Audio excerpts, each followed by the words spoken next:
Hey guys, how's it going? In this video we're going to sort out electric windows, but on the far side.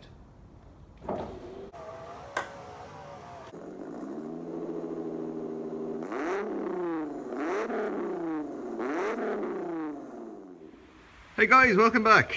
So, going to do the window today, and yeah, my window hangs down about an inch.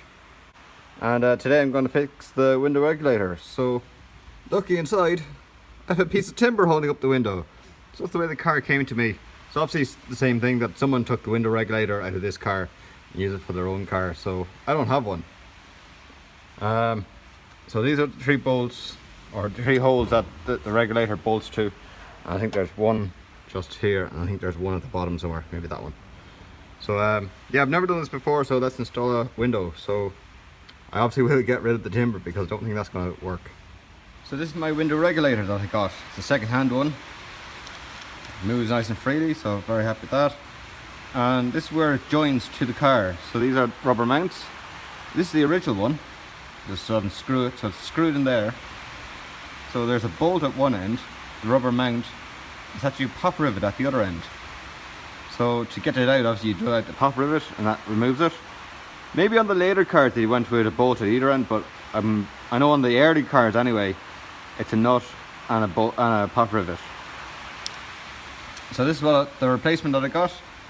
I had to cut down the end to make it fit. So if you look carefully, they are a little bit longer. These are the closest I could get. The shop just said they literally have nothing else.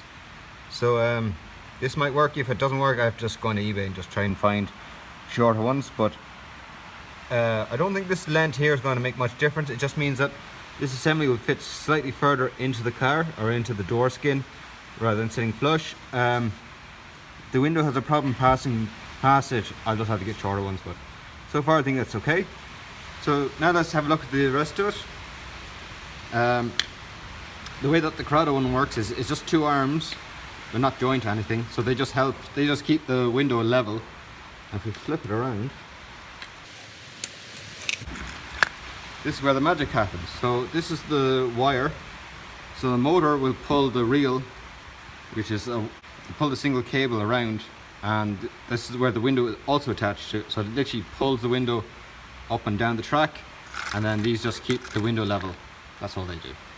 So I put a little bit of silicone spray in it just to keep these they're nice and smooth, and there's a little bit of flex to them. Same with this one, a bit more than that one. And I think originally, if your window has failed or you hear a big clunk or anything, it's these little bits of plastic, one there, the red one up here, and they just break up. So they're just guides, and instead of the window or the wire going up straight, the wire will start to come in this side, or close and closer to the metal here, and that'll be the problem. Now that we know how it works, now it's time to install it. Okay, and I got the window out. So not even totally sure even how I got the window out. I had to take off the inside and the outside rubbers. And you pull the window up, you can kind of jimmy it left and right like that, and actually get it, rather than coming up perfectly straight, you may come out at a slight angle. Now very, very slightly, you don't want to break the window. And yeah, it just came up. So got the window out. It's the window out. That's the little clip here. It's a slider that slides up here, and that's why the window won't come out perfectly. You have to kind of like go left, right, kind of like that. And it does come out, just be super careful, because apparently they're really hard to get if you break them.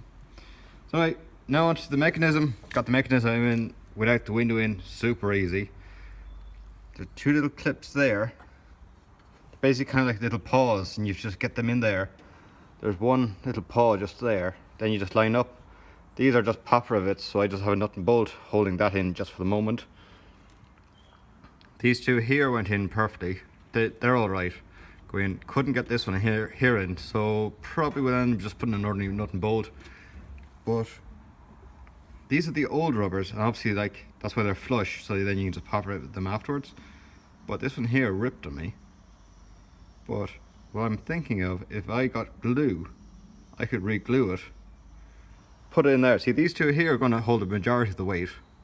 That will go in there, and then just put another pop rivet in, and maybe that might hold it. Maybe I'll just get nut and bolt and just put it in. I don't think there's going to be huge movement in it, and it's going to be a Sunday driver as well, so it's not going to be a daily driver. Yeah, so I'm going to put in the window next. I've never done this before, so everything I'm going to do is a bit lost. But a huge thank you to every single person on Corrado Club GB. Yeah, thank you so much. You're super helpful. You know who you are. So there was a big group of them, and they all told me kind of what to do. So that's how I that's how I kind of figured out how to get the window out. Yeah, they did warn me, don't break the window whatever happens, because they're really expensive to replace. Okay, so plan, I don't know, probably try to get the window back in. I have to get those little paws, or whatever you call them, little rollers, have to fit into this gap here, and I'm not sure how they go in. Maybe I've gone too many steps forward. Maybe if I undo this, kind of big left and right, then bolt it back in, but we'll see how we go. It's only nut and bolt there anyway. Okay, so I've got the window back in. So the trick is to put that corner there down first, so like the window's literally nearly going in like that, and then the last second kind of get in a good bit, like maybe down that far, like just about there, and then there's a little guide. You can kind of see the shadow of it just there. You just line up the guide with that piece there, and it does kind of fit back in. This is as far as I've gotten, so I'll keep you posted. Okay, so what I did was, yeah, I went a step too far. I had to undo all of this again, but the whole mechanism slides. You're able to slide all the way over to here, get this the roller into the very end of this track. You can see the track has a little V in it, and the same in the opposite side, so it's top and bottom, and I don't know, you can kind of just see the wheel just in there.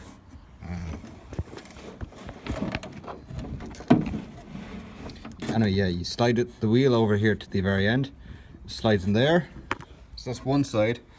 Then when that side's in, you pull the whole thing across, get these arms down as low as you can.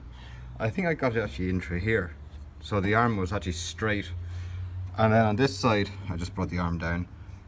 Again, just moved the whole thing over quite a lot, and then slide back in. That one was a bit more difficult, but I used plenty of silicone spray as well. That I think helped. Right, now I have this in, and get everything. I think it'd be way easier if you had two people. So if you had someone holding the glass, and then you were able to move everything up and down. So yeah, I'm told apparently you can do all of this with the window in situ. I can't figure out how you could do that. The main problem is, again, you can't really see it, but you can just barely see the yellow piece here. So that's where the top fits, and it goes into this little hole here, and there's so little room to get this whole mechanism like up. You have to slide it over here and this way back, and without hitting the glass or scratching the glass. I don't know how you do that. The only way I could figure out was take out the glass, set it all up, put the glass back in. Out of every job I've ever done on the Corrado, I think this has to be the worst one. That and the rear bushes for the rear axle, but even they weren't that bad. You just use a big hammer, you keep whacking. This was, don't break the glass no matter what happens, and you're like, it's like defusing a bomb. You always know you could break the glass, so you can't get angry with it, but you have to get it back in. So that's how much I've gotten so far. Right, let's try and get some rivets into it maybe and put it back together again. Okay, so I'm about to apply the pot rivets. So there's one already installed there. I have 2, 3, and then I'm about to do the 4th one. So it just goes straight in there. Make sure it's all nice and tight. The little teeth are in there. There's one in there, and then just squeeze it down and we get on to the next job. Okay, so most of my knuckles are still attached. Anyway, have the last pot rivet back in. 2 bolts in there just to keep the window nice and tight. We're going to test it now. So it's up.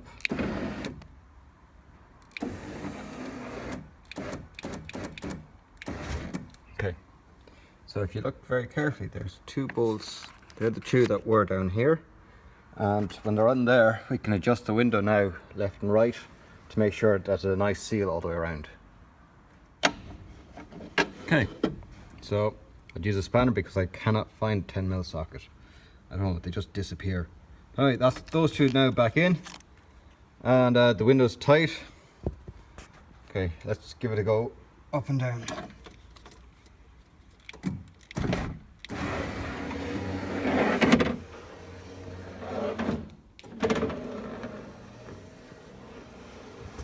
Super. So guys, that was how to fix electric windows. Thanks very much for watching. Don't forget to rate, comment and subscribe. Support me on PayPal in the link below. And as always, thanks for watching. See you next time.